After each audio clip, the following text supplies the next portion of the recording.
What's up, everybody? Welcome back to My Twisted Life in TV. I am Poetry. You are here for another recap and review. Oh, let me go turn that fan off. That fan be loud as a mug, y'all. Okay, so we are here for another recap and review of Married at First Sight, Season 14, Boston. This is the matchmaking episode. Now, y'all know I normally do not do Married at First Sight on this channel.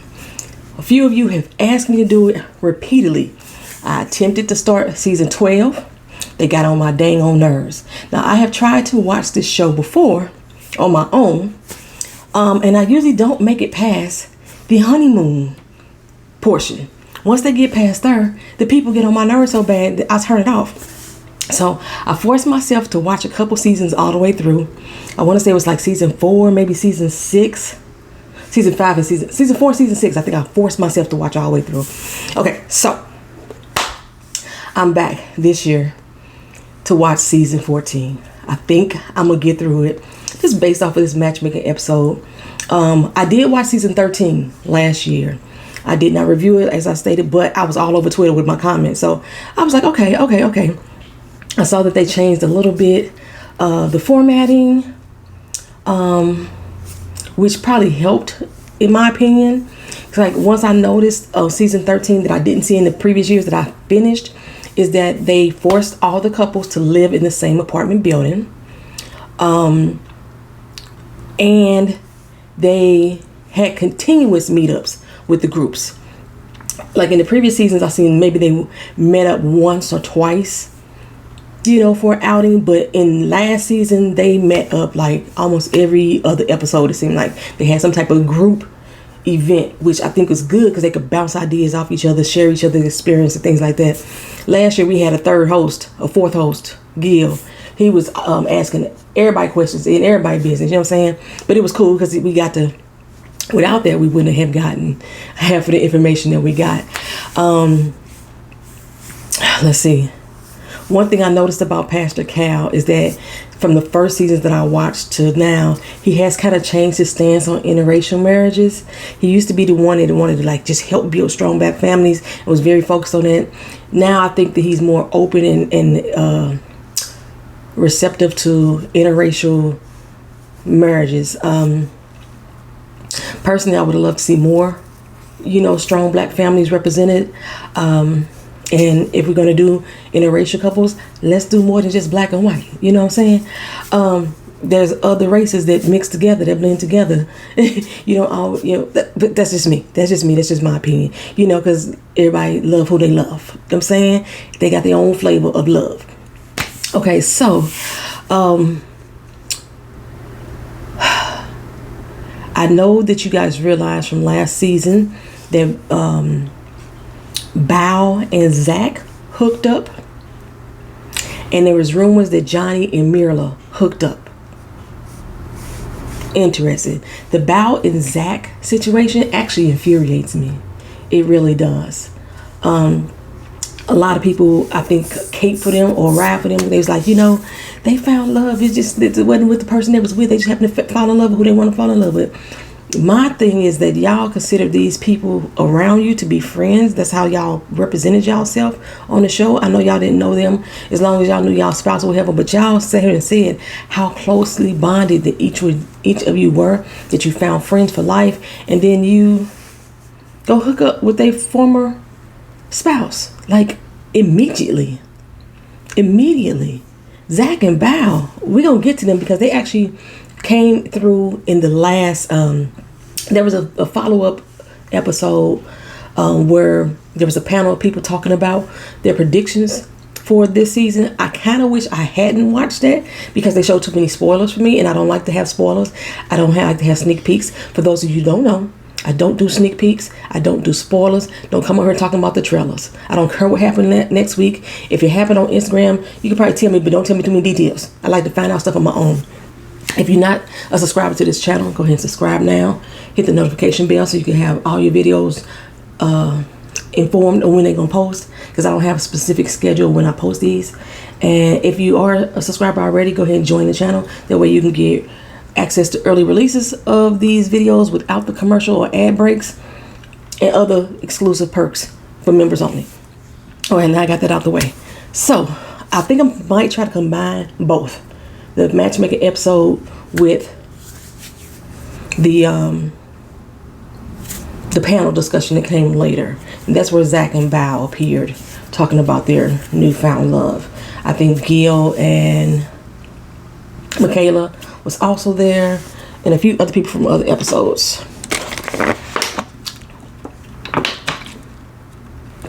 My bottle almost empty, so hopefully I don't talk too long. All right, so as far as our experts on this season, we have Dr. Pepper, who's been there from the beginning. She's a sociologist, basically getting to your head type of shit. Pastor Cal, who is a pastor, but he's also a marriage counselor. You know, one of the people you go see when you finna get married and you at church, you want to add a prayer. Yeah, that's what he does. And then back again, Dr. Viviana Coles. I think she's been with us since season 9, if I'm not mistaken. I like her, but I appreciated the sex therapist that we had before, Dr. Jessica Griffin, who's actually is no longer even practicing. She's a bartender now, which is weird, but okay. But she really got into their sexual hang-ups. She really dug deep into their sexual hang-ups without beating around the bush. Viviana is not as direct to me. She likes to be colorful. She likes to, she kind of feels shocked sometimes when she hear people say stuff. Like, it's cute, but it's like, I really like the directness of Dr. Jessica, but I do like Dr. Viviana. Okay, so with this matchmaking special, basically you're going to know who the couples are. Episode 1 airs Wednesday night. So you'll be able to see these people in full effect. I am not going to include pictures of them. There you go right there. I'm not going to include pictures.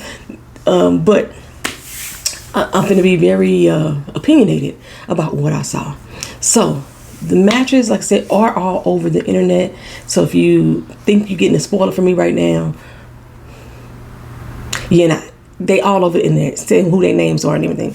So basically I wanted to do this to see if these would have been my matches or if I would have picked some other people to join in. They kind of went through this matchmaking episode pretty quick to me, so I didn't really get in depth on the other people. We got Lindsay. Lindsay is a 34-year-old project manager, healthcare project manager, who basically doesn't pick her people well. She needs help finding the right person. She sings live. She seems bubbly. She seems like she owns something to me. She said she done laid off the coffee 3 years ago, but baby girl, you own something else.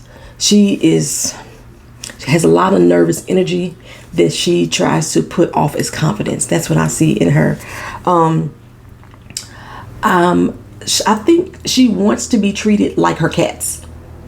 She wants somebody to come home, hug up on her, love up on her, and rub up on her, make her purr. That's what I think she wants to do. They're hooking her up with Mark. Mark is a 37-year-old regional sales director. This is his second time trying out for the show. He tried out in 2017. I don't know what season that was.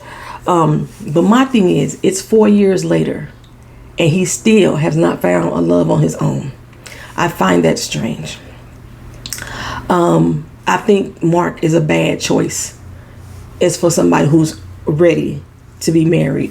Because it's obviously something that he hasn't pinpointed or put his finger on over these last 4 years, to show that he can grow in a relationship on his own. He's still out here being Mark the Shark. His friends say he see a woman walk past, he doesn't care if he in the boardwalk or in the pool pit, Mark is going to pounce on him. That's the type of person he is. His friends consider him to be a shark in that instance. I thought he looked like the shark on Shark Tales. That's just me. All his features are right here in the middle of his face. He looked like the shark on Shark Tales. But the thing is, Lindsay has a similar look to him. Usually when people look alike, they kind of work out, which is weird. I don't know why. But anywho, I sense there may be control issues with Mark. And I sense Lindsay will be very combative. That's what I'm getting here. Like I said, he said his friends call him Mark the Shark because he go out for women. You did that. thirsty. Thirsty is another word that I wrote down for Mark. That's how I interpreted all the words that was coming out of his mouth. He has a bit of desperation about himself. He's willing to do anything to be on this show. Okay? Not necessarily to find a wife, I don't think, to be on this show. Because I think if you was really trying to find you a wife, you would have made other provisions or taken other steps outside of this show when you didn't get picked the first time. You would have said, there's something in me that they didn't see. What it is, and let me correct it. But from what I'm hearing, you were still doing the same old shit that you was doing back in 2017. Okay, so anyway, our next up is Noy. She's an of Asian descent from Laos. She's a talent acquisitioner who says that she loves hard. And from what I can tell, she don't learn her lesson. Because when her heart gets broken, she says she just jumps back in and do it all over again with somebody different. So that tells me that you don't learn your lesson. You don't learn from your mistakes. That's what I got. So she says she wants somebody who is not closed off and open to new things. I would like to know, what does that really mean for you, Noy? I need you to elaborate. Are you speaking, you like somebody that's traditional relationship? You want them to be more open to step outside of their traditional roles? You want somebody to be an adventurer? Your political views, your religious views, your career goals, what exactly are you wanting them to be open about? They're going to hook her up with Steve. He's a 38-year-old former sales engineer. In other words, he ain't got no damn job, y'all. Why in the hell would y'all pick somebody who ain't got no damn job? I'm sitting here listening to Pastor Cal, Dr. Pepper, and Viviana's explanations about why this man is a good match for Noy. Noy sat here and said, I've been broke all my life. I grew up in poverty. The idea of not being able to provide scares the shit out of me. And y'all are going to link her up with somebody who does not have a job. He worked for this company for 4 years, got laid off, so he decided to go frolic, travel the world for 4 months. But after his frolic was over, he still has not got a job. He's been doing a few freelance jobs here and there. Maybe he got a nice savings sitting there, whatever, you know. That's possible in order to be able to frolic for 4 months. Well, actually, you could do it on a budget. You just got to know how to do it.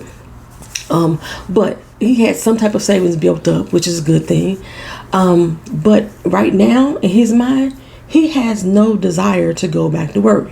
He would make money if he need to, he said. You about to enter into a marriage. You don't think that there's a need at this particular time? Before you say I do in the next couple of weeks, you need to be telling your wife that you went and had put some job applications in. He has this confidence about him that he's that fucking marketable that he can get a job at any moment. Then why haven't you did it? Because you were finding yourself. You wanted to be a free spirit. That's what he wanted to do. That's the type of mentality that scares the fuck out of Noy. So why they hooked them up? The only reason I could assume is because they're both Asian. That's the only reason I see that they hooked these two up. Okay, well, Steve says his grandparents were in an arranged marriage. They have over 60 years together. And since they worked out, it has a successful marriage, why can't he have an arranged marriage and be successful? Because it's not just the number or the years that goes into an arranged marriage. There's a lot of fucking compromise. A lot of compromise. Somebody is making themselves smaller so the other one can shine more. They're definitely not getting what they want because somebody else picked it for them. So it's a lot of compromise that has to go on. And I don't think that Steve is going to be ready for that compromise. I just don't at this particular time. Yeah. Way I'm seeing it, Steve is the newer version of Johnny. That's what I'm saying. Like they trying to redeem Johnny because Johnny turned out to be such a disappointment for them. So they think that they're going to get a better chance to be redeemed with Steve. Okay.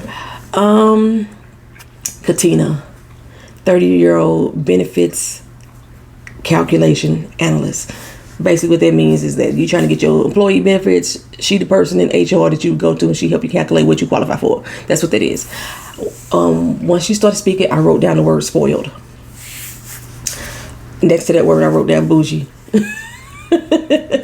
She gave me Mirla. She gave me Mirla vibes just from her saying, I'm a beautiful, wonderful woman, which everybody should think highly of themselves. But it was something about the way she said it, the way her face was moving, the intensity in her eyes. I'm a beautiful, beautiful, wonderful woman who deserves the best partner in the world. And she kept playing with her hair. Okay, I look at body language. I don't even know if my body language interpretations are the same interpretations of body language experts, but these are things that I pick up on. She's spoiled. She, yeah, I know I'm judging. Okay, don't judge me because I'm judging them, because this is what I do. Anywho, sometimes the way these people speak along with their body language sets off radars at me, and I just saw spoiled right there. She is a gorgeous girl. She is. She said she was in these streets for a minute. She used to work in the nightlife, but she's tired of dating the bad boys at this point. She just put away her dancing shoes, probably last week, probably the day before she got selected to come onto this show. You know, she just put those dancing shoes away, and they're gonna hook her up with Olajuwon. Olajuwon says he is a reformed player. He's been single for 3 years. Unless you're telling me that you've been celibate, Olajuwon, you ain't been single. I mean, you could be single, but your player ways wasn't put away. That's what I'm saying. Unless you finna sit here and tell me for these past 3 years, while you were finding yourself, that you wasn't having sex either, I ain't believing hype. I'm not believing hype. He's a municipal wastewater operator, which basically means when you don't pay your water bill, he the one that's gonna come cut your shit off. That's what that means to me. He got a lot of energy. He think he's a comedian. He's a bit goofy. I wasn't sure if that was nervous energy or not, or he's trying to make himself appear to be more likable to us. You know, we all like a funny guy. We all like somebody to make us want to smile. He believes that he's too loud, and I do too. I think that Katina and his personalities are going to clash. Because one, Olajuwon thinks he's the shit. I think he said something too about how fine he is. He knows that he's a prize, something like that. He thinks he the shit. She thinks she the shit. Their personalities are going to bump heads. They are not like, who is that Bruno Mars say, I need somebody fly like me? Yeah, they not like that. They are going to be competitive in their fly.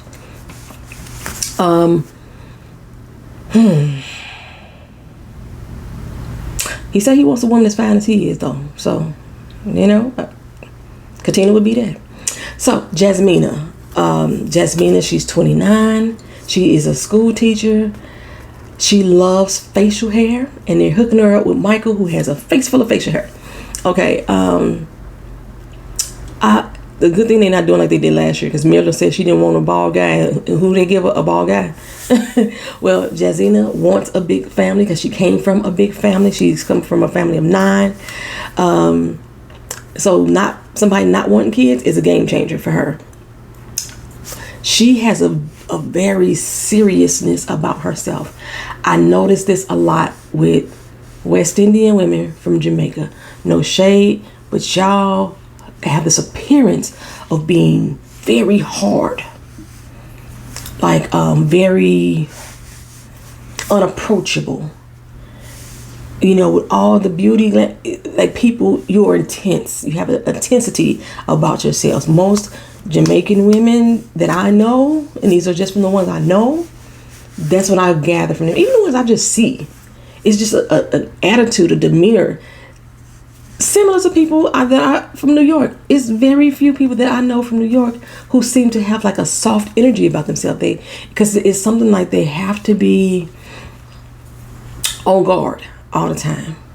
And they may be the most genuine, sweet, and gentle persons that you ever want to meet. It's just that's the exterior that you see when I see a lot of them. But and then I think about it, most of the people from New York that I know like that are from Jamaica.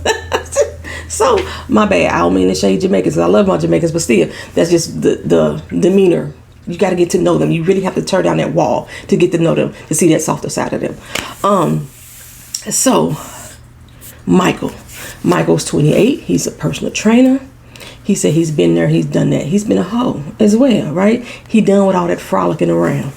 So he took some time off as well, took about a year to himself and grew up, you know. They believe, well, he believes in my mind, that this show is going to force him into stability. It's a good thing that he wants kids too. He said that he's going to give his wife as many babies as she want to have. So that is a definite match for him and Jasina right there, right? Like I said, the facial hair, the period. I think she wants somebody taller though, but he ain't so tall. But anyway, so he thinks, yeah, this is going to help him stop frolicking. The only way for you to stop frolicking ain't going to be this show. It's going to be for you to make that choice. Frolicking is a decision. That's a choice you need to make. It ain't like something, oh my God, I couldn't help myself. Yes, you can. Yes, you can. So,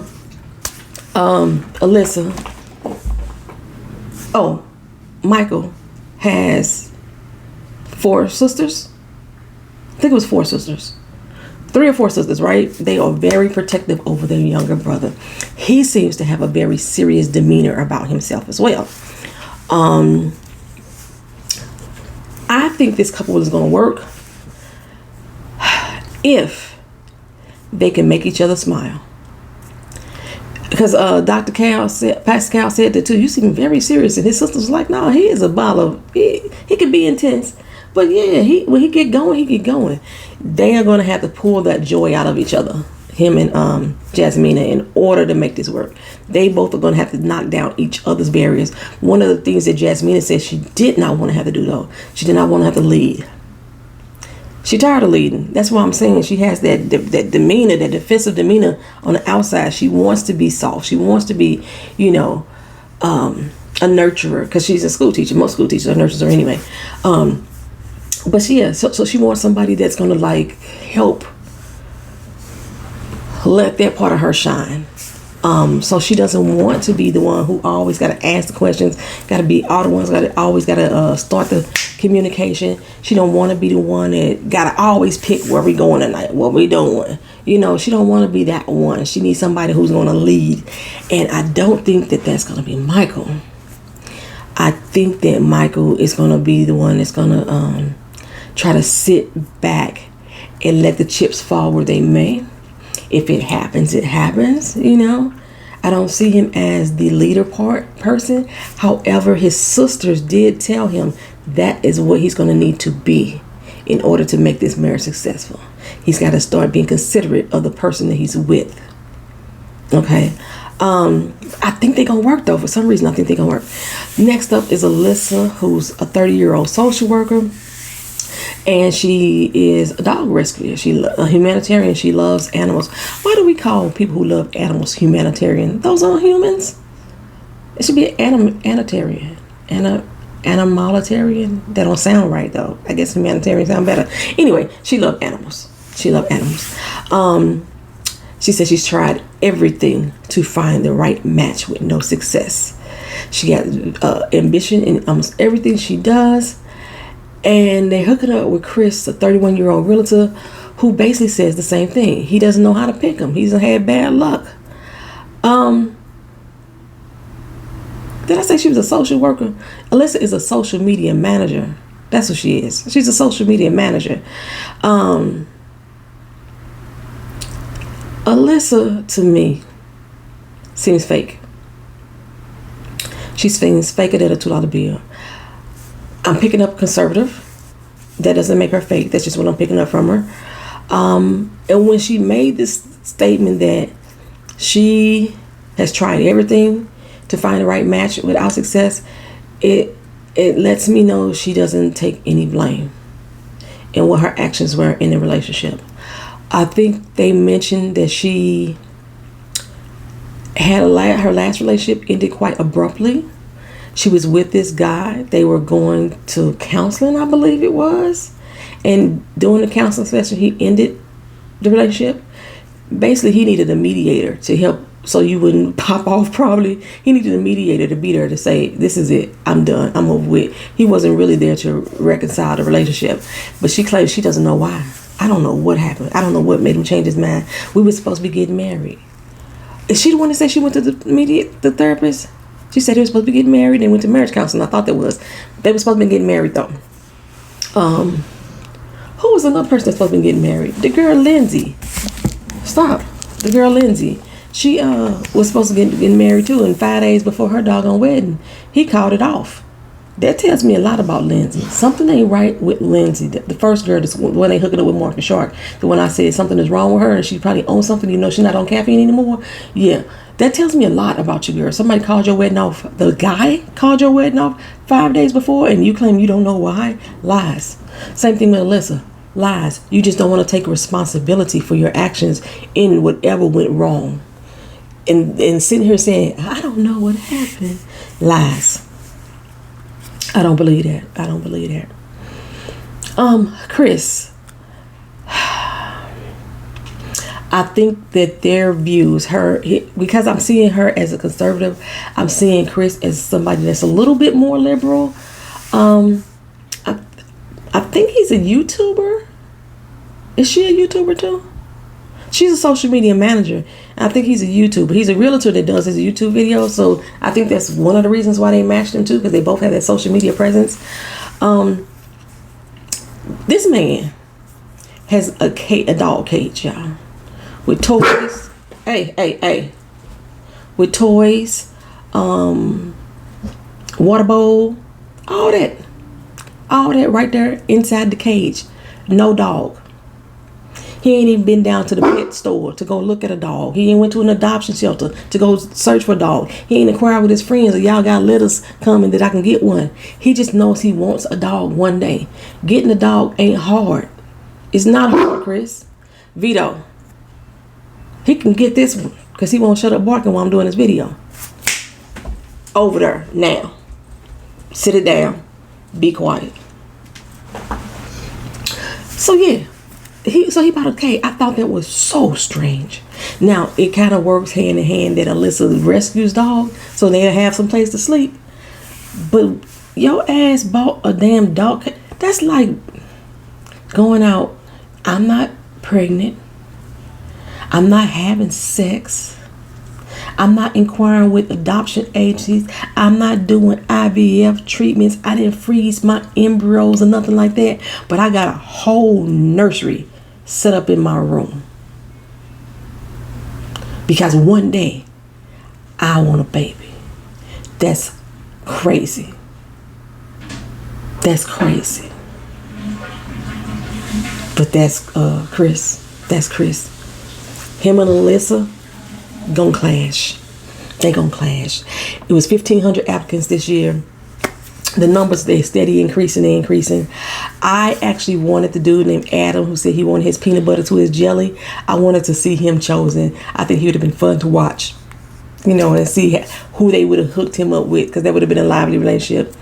They claim to do extensive background checks on these people. They claim to do extensive psychological evaluations. And I was like, Houseway, have y'all seen the contestants y'all picked in previous years? 2/3 of them should not have been chosen to be on this show based off of psych evals alone. Zack and Michaela as a prime example. Johnny and Bao as a prime example. Okay, I know that the mentally and emotionally unstable need love too, but they need to work on themselves more before they go into a show like this and marry somebody they don't even fucking know. Okay, well, they dwindled the numbers down to 53 people for persons in the interview.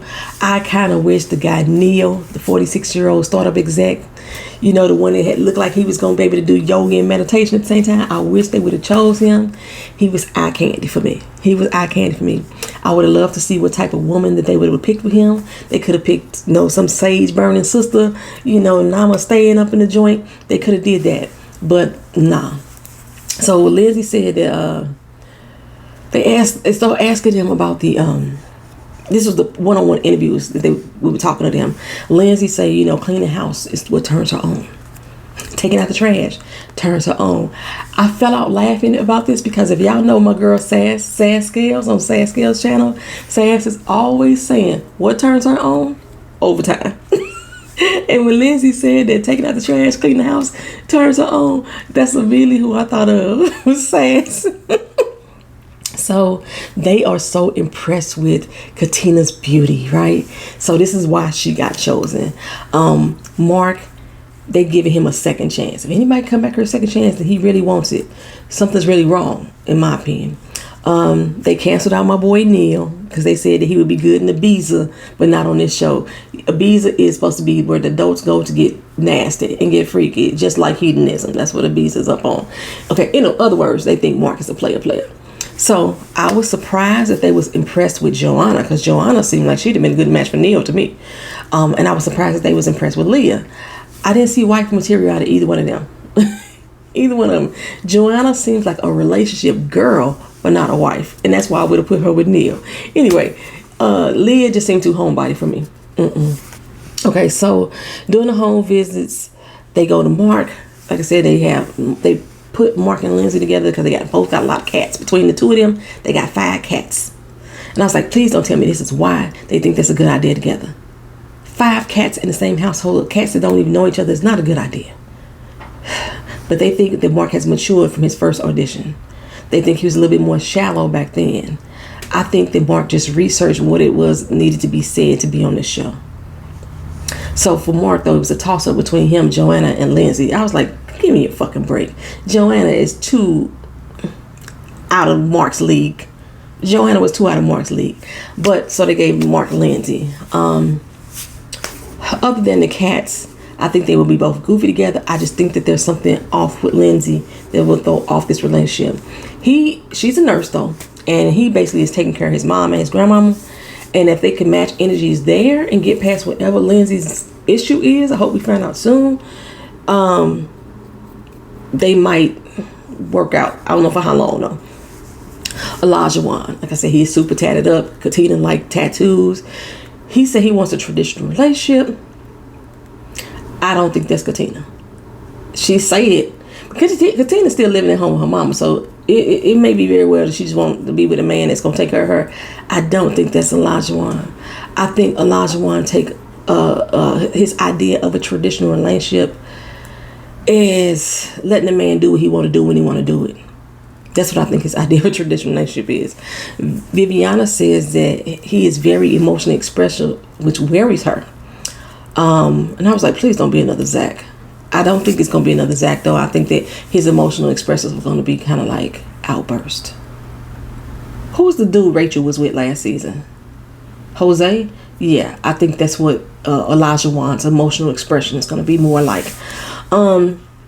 But she's looking for somebody who's going to encourage her, cater to her emotions, it sounds like to me. I don't feel this match. I just don't feel this match. She seems like she is still for the independent life, even though she claims otherwise. He claims that he put that life away years ago, and I think that he may not find her as emotionally mature, and she may feel that he still ain't ready to let go his player ways. They both got sweaty hands. I guess that was a good match. Okay, Jasina and Michael, because of their desire for kids, I like them. He comes from a family of 4. She comes from a large family as well. He seems very serious in nature. Wants somebody he could pick their brains, but still have fun. Jasina seems very serious as well. They don't seem like they would have fun together, though. As I say, but so if they can make each other smile, make each other laugh, I think that it could work. She looks like Jasmine Sullivan to me. He claims he struggles with being vulnerable, which is going to be hard with Jasmina, because again, she doesn't want to have to lead the conversation. She doesn't want to have to pull out your vulnerability from you. I think it'd be a time of getting him to want to remain in a vulnerable place, and she needs somebody that's going to be vulnerable all the time. That's a big deal for her. Noy and Steve, like I said, simply because they're of Asian descent, they put these two together.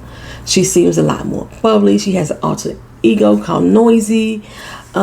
He seems more of an authoritarian to me. She wants somebody who is vulnerable, willing to share. I don't see that in Steve. I just don't. Anyway, Noy wants stability, but they are going to hook her up with Steve, who has no fucking job. He's confident, though. Like I said, he's going to be able to get one, make money when he wants to, while he find himself. He wants somebody that has the same goals as him. I don't see that with him and Noy. But they want Noy to marry his potential. I don't think he should be getting married at all right now without a financial plan in place. And then she's going to become Noy Moy. Anyway, he just doesn't seem like he's truly committed to being a provider, which is what she wants and needs. Lastly, Alyssa and Chris. Her profile, we'll have to say, must love dogs. She is high maintenance. She likes to spend money on everything. Chris is frugal. This is another Mirla and Gil situation. I just don't think that he's going to be Gil where, you know, he actually speaks up and stand up for himself in that instance. You know, for some reason, I don't think she's been authentic in her interviews. She claims that she doesn't know why her last ex broke up with her. I think that she's in denial with that. If they matched them financially, then she should have been with Steve. No, because she needs somebody that's going with some money, and Steve ain't got no job right now. Anywho, he bought a dog cage, like I said. I don't know.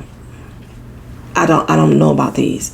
So we rolled into the Boston special, the kickoff special, where the panel gets together and talks about who they thought. And I'm just gonna give you what their answers were. So for Olajuwon and Katina, only Nicole and Angelique thought that they was gonna be a good match. Mark and Lindsay, Kevin, everybody thought they was gonna be a good match except for Kevin. And I don't know, I might have to agree with Kevin now. I might have to change my mind on Kevin. They could be a good match. Okay. Chris and Alyssa. Everybody thought there was a good match except for me and Kevin. No. Jasina and Michael. Me, Emily, Angelique, and Kevin all thought they were a good match. And Noy and Steve, everybody thought there was a good match except for me. I was the only one that was like, no. Okay, so like I said, they talked on that Boston special. They brought in a lot of different people, a lot of old cast members, and got their opinions and interviewed them as well. I'm not going to go into that too deeply, but that is where we learned about Zack and Bao are still messing around. Now, I know after the show ended, Zack had already cheated on Bao once, so now they hear at the beginning of this show, like they all the happy, loving couple all over again. What gets me, like I said, is they say they don't care what Michaela and Johnny thought, which is very odd to me, since Zack and Johnny was supposed to be so motherfucking cool. Since Michaela and Bao was supposed to be so motherfucking cool. Y'all don't give a damn about what y'all supposed friends think about y'all hooking up. Y'all fucking selfish as fuck. It disgusts me. They disgust me. Only because of how they presented themselves. Only because of how they presented themselves. I think just based off of this is probably why their marriages did not work, because they already had their eyes on someone else. I mean, because let Bao tell it. She understood what Michaela was going through. You okay? But then you go get with the guy who was on the other end of that drama. Zack was giving Johnny tips and advice, okay? But he did think that Johnny was treating her like shit, though. He did. I'm gonna give him that. So anywho, that is the end of this recap and review. I want to thank y'all for watching. Thank y'all for being here. Like, comment, share, and subscribe. Again, we will be doing Married at First Sight season 14 Boston all season, and I'm gonna stick with it, y'all. No matter how mad they make me, I'm gonna stick with it. Again, the Boston kickoff special gave a lot of spoilers about what is going to happen this season. I do not want to go over those spoilers, but watching some of those spoilers, it helped me. It backed up some of the things that I said. All right, talk to y'all again soon. See you in the next video. Peace.